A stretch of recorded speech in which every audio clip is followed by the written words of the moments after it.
আমরা অক্টোবর মাসে শিক্ষা উপদেষ্টার কাছে যোগাযোগ করেছিলাম। আমাদের কেন্দ্রীয় সভাপতি মোহতারাম অধ্যাপক নাসিরউদ্দিন খানের নেতৃত্বে আমরা একটা প্রতিনিধি দল ওনার সাথে সাক্ষাৎ করি। উনি আমাদের যেটা বলেছে যে আমাদের সম্পদের দৈন্যতা আছে, যেই কথাগুলো এখনও বলেন, এবং উনি বলছেন যে আপনারা 5%-এর বেশি দেওয়া এখন সম্ভব না, আপনারা শিক্ষা প্রতিষ্ঠানে চলে যান, ক্লাস শুরু করেন।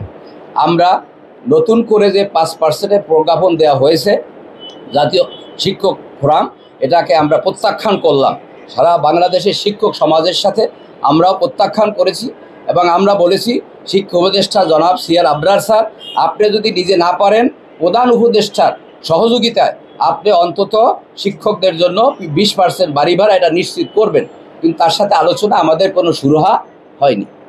সরকার জনগণকে যেটা বুঝাতে চাচ্ছেন দেশবাসীকে, যে শিক্ষকদের এই দাবি পূরণ করতে হলে প্রচুর পরিমাণ টাকার প্রয়োজন, যার জন্য আমাদের বাজেটে এটা সম্ভব না, এটা অসম্ভব, অনেক টাকা দরকার। জনগণকে এই কথাটা বুঝান। প্রকৃতপক্ষে আসল জিনিসটা কিন্তু তারা জনগণকে প্রকাশ করে না। সেটা হলো এই বর্তমান বাজেটে 1.53% জিডিপির বরাদ্দ দেওয়া হয়েছে, অথচ ইউনেস্কোর দাবি হলো যে 4 থেকে 5% শিক্ষা খাতে জিডিপির বরাদ্দ দেওয়া।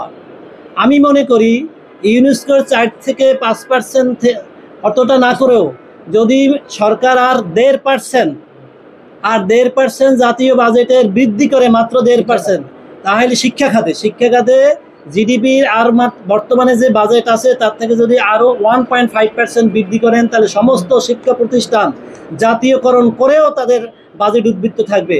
আমি এই বিষয়টাই আমি জনগণকে জানাতে চাই যে এই সরকার যে প্রচুর বড় ধরনের অঙ্কের কথা বলেন, কিন্তু আসলে এটা বড় ধরনের অঙ্কের কথা নয়।